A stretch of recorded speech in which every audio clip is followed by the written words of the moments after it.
हम सब लोग सोचते हैं और सोचने की प्रतिभा और कुशलता हम सब के पास है, लेकिन यदि आप और मैं ध्यान से सोचें तो ज़्यादातर परेशानियां जो आप और मैं महसूस कर रहे हैं वो भी हमारी सोचने की शक्ति के कारण ही है।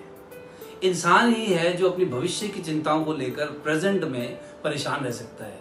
ये इंसान ही है जो अपने किसी ऑलरेडी जो चीज़ें उसके जीवन में हो चुकी हैं, पास्ट टेंस की हैं, उसको भी प्रेजेंट में सोच सोच के परेशान रह सकता है। तो अगर हम गहराई से देखें तो हमें पता चलेगा कि हमें और कुछ नहीं परेशान कर रहा, पर हमारे अपने विचार परेशान करते हैं। और समस्या ये है कि क्या हमारा अपने विचारों पर नियंत्रण है? क्या हम अपने विचारों को एक पर्टिकुलर दिशा में निर्देशित कर सकते हैं? गुड न्यूज इज यस, लेकिन उसका एक उपाय है। जनरली आपने देखा होगा, हम कई लोग कहते हैं यार ये नेगेटिव बड़ा सोचता है, या अगर कोई आदमी दुखी है तो हम उसको कहते हैं दुखी मत हो। तो क्या आपके इस सुझाव का कभी कोई असर हुआ है? There is a technique. How can we change our thought process? हम अपने विचारों की दिशा कैसे बदल सकते हैं? सिंपल टेक्निक आज के वीडियो के लिए एक है, अपने आप से सही सवाल पूछिए। If you ask yourself right questions, the same mind will give you better answers. आप लोगों ने एक बहुत अच्छी कहानी सुनी होगी कि एक 7-8 साल का बच्चा अपनी माताजी से पूछता है कि माँ, किसी को भी खुश करने का सबसे आसान तरीका क्या है? तो माँ उसका जवाब नहीं देती, कहती पहले जल्दी से जा ऊपर दादाजी के पास जा, रात को हमने देखा कि उनके कमरे की लाइट सारी रात जलती रही है, जरा पूछ के आ दादाजी तबीयत तो ठीक है। तो पोता ऊपर गया, दादाजी आपकी तबीयत तो ठीक है, रात भर आपकी लाइट जलती रही। तो दादाजी ने जब पोते का ये सवाल सुना तो उन्होंने कहा हाँ बेटा, रात भर मेरे घुटनों में दर्द रहा जिसके कारण मैं सो नहीं पाया, और उनके चेहरे पर वो पीड़ा साफ झलक रही थी। तो पोता सुन के नीचे आया, अपनी माँ के पास वापस आया कि और बताया कि ऐसे ऐसे दादाजी को पीड़ा थी। उसने सवाल फिर दोहराया कि किसी को खुश करने का सबसे आसान तरीका क्या है? तो माँ ने उससे कहा बाद में बताऊंगी, पहले दादाजी के पास जा और उनसे पूछ के आ कि आपके जिंदगी के सबसे खुशनुमा क्षण कौन से थे? आप सबसे अधिक खुश कब हुए थे? बच्चा फिर दादाजी के पास गया और कहा दादाजी दादाजी जरा जल्दी से बताओ कि आप जिंदगी में सबसे ज्यादा खुश कब कब हुए? दादाजी ने जैसे ही ये सवाल सुना, जो थोड़ी देर पहले जिनके चेहरे पर पीड़ा के भाव थे, उन्होंने अपने चेहरे पर उनके भाव अचानक से चेंज हुए और उन्होंने कहा बेटे, जब तेरा पापा मैंने पहली बार हाथ में उठाया था तब मैं बहुत खुश हुआ था। जब हमने अपना ये मकान बनाया, जब हमने इसमें गृह प्रवेश किया, तब मैं बहुत खुश हुआ था। और सबसे ज्यादा खुश तो बेटा मैं उस दिन हुआ था जिस दिन तू पैदा हुआ था, और जब से तू मेरे जीवन में आया है, हमारे जीवन में खुशियां ही खुशियां हैं। और ये बच्चा बड़ा हैरान हुआ कि सडनली अभी कुछ क्षणों पहले जो दादाजी के चेहरे पर पीड़ा ही पीड़ा थी, अब दादाजी के चेहरे पर एक अजीब सा सुकून और शांति महसूस हो रहा था।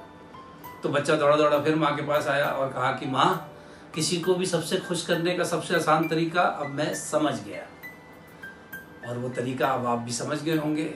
यदि आप सही सवाल पूछें अपने आप से तो आपका दिमाग सही जवाब आपको ढूंढ कर देता है। प्रॉब्लम यह है कि लोग अपने से सवाल ही गलत पूछते हैं। हमेशा मेरे साथ ही ऐसा क्यों होता है, कि बजाय अगर आप ये पूछें कि अब मैं ऐसा क्या करूं ताकि ऐसी घटना मेरे जीवन में दोबारा ना हो, वो बेटर क्वेश्चन है जिसका बेटर जवाब आएगा। तो मेरा आप सब लोगों से निवेदन है, if you want to change the focus of your mind, यदि आप अपने विचारों की दिशा चेंज करना चाहते हैं तो 4 सवालों का जवाब अपने आप से पूछिए, और मैं गारंटी देता हूं कि इन 4 सवालों का जवाब सोचने और लिखने के बाद आप बेहतर महसूस करेंगे। क्वेश्चन नंबर 1, पहला सवाल, आप किस बात पर खुश हैं? Why am I happy? अपने आप से सवाल पूछना है, मैं किस बात पर खुश हूं। लेकिन इस सवाल का जवाब देते हुए आपको सोचना है कि आपके पास ऐसा क्या क्या है जो यदि ले लिया जाए तो आप अभी दुखी हो जाएंगे। देखिए, वैसे तो हमें लगता है ना कि हमारे पास कुछ भी नहीं है, लेकिन अगर आप अब इस सवाल के बारे में सोचें कि आपके पास ऐसा क्या क्या है जो ले लें तो आप अभी दुखी हो जाएंगे, तो फिर हमारे पास हजारों जवाब आएंगे। सबसे पहली चीज, अगर ये जीवन ही ना हो तो दुख कहां से होगा? अगर ये परिवार ही ना होता तो इस परिवार से रिलेटेड जो कष्ट हो रहे हैं ये कहां से होते हैं?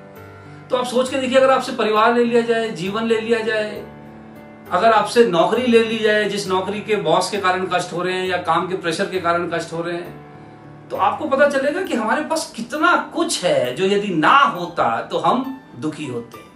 So think about it and write down the answer. सारे जवाबों को लिखिए कि ऐसा मेरे पास क्या है, नंबर 1। नंबर 2, दूसरा सवाल अपने आप से पूछना है कि मैं किस बात पर गर्व महसूस करता हूं। मैं किस बात पर गर्व महसूस करता हूं।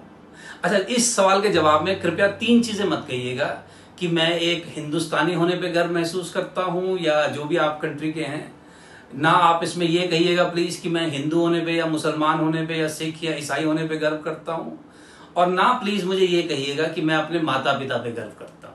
देखिए, तीनों चीजों पे आप गर्व कीजिए, मुझे उसमें कोई समस्या नहीं है। लेकिन यहां ये जो प्रश्न मैं आपसे कह रहा हूं अपने आप से पूछने को, इसमें यह पूछना है कि आपने ऐसा क्या किया है, अपने योगदान से आपने क्या हासिल किया है।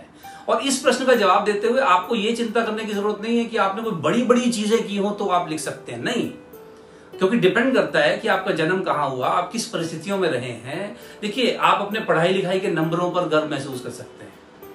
आपने अगर कोई बहुत अच्छी अपना क्वालिटी ऑफ वर्क करते हैं, उस पर आप गर्व महसूस कर सकते हैं। अगर आप अपने पैरों पर स्वयं खड़े हुए थे, आप उस पर गर्व महसूस कर सकते हैं। आपने किसी की मदद की है, आप उस पर गर्व महसूस कर सकते हैं। आपने किसी भी तरीके का कहीं वैल्यू ऐड किया है, कंट्रीब्यूशन किया है, आप उस पर गर्व महसूस कर सकते हैं। आपने अपना मकान बनाया है, अपने भाई बहनों की परवरिश में आपने कुछ किया है, अपने माता पिता की अच्छी सेवा कर रहे हैं, उस पर आप गर्व महसूस कर सकते हैं। तो आप किसी कंपटीशन में फर्स्ट आए हैं, अच्छे ग्रेड्स लाए हैं, आप उस पर गर्व महसूस कर सकते हैं। तो बचपन से अब तक सोचिए ऐसा क्या क्या है जिसको आपने खुद अपनी एफर्ट्स, अपनी मेहनत से हासिल किया है। सोचिए। सवाल नंबर 3, आप किस किस का शुक्रगुजार महसूस करते हैं। To whom do you feel grateful for? किस किस का एहसानमंद महसूस करते हैं। बचपन से लेकर अब तक सोचिए, ऐसे कई लोग हैं। और इस सवाल का जब जवाब लिखें तो प्लीज अपने माता पिता और ईश्वर के अलावा लिखिएगा। इनका तो मुझे पता ही है, हम सबको एहसानमंद महसूस करना चाहिए। लेकिन देखिए, इसके अलावा सोचिए, बचपन से ऐसे कई लोग होंगे जो आपके जीवन में आए होंगे, भले ही वो कुछ क्षण के लिए आए हों, लेकिन आपके जीवन के लिए बहुत उपयोगी रहे होंगे। फॉर एग्जाम्पल, एक डॉक्टर, हम में से ज्यादातर लोग बचपन में बीमार हुए होंगे। अब देखिए, वो डॉक्टर अगर उस सही समय पर सही दवा देकर हमारा इलाज ना करता तो आज हम यहाँ होते ही नहीं। लेकिन सिर्फ इसलिए कि हमने उस डॉक्टर की फीस अदा की है, तो क्या हमें उसके प्रति एहसान नहीं मानना चाहिए? बिल्कुल मानना चाहिए। अब इस हिसाब से आप सोचिए, बचपन से ऐसे कितने मित्र होंगे, कई पड़ोसी होंगे, कई अध्यापकगण होंगे, कई स्ट्रेंजर्स होंगे जिन्होंने आपके लाइफ में अच्छे मोड़ लाने में बहुत सी मदद की होगी। तो जब आप इस प्रश्न का जवाब लिखें, हर उस व्यक्ति को याद कीजिए और उसका नाम लिखिए और वो घटना लिखिए, उन्होंने किस तरीके से आपकी मदद की थी। और सवाल नंबर 4, आप अगले 3 वर्ष में अपने जीवन में क्या प्राप्त करना चाहते हैं। और जब आप ये लिखें कि क्या प्राप्त करना चाहते हैं, तो थोड़ा स्पेसिफिक लिखिए, तारीख लिखिए।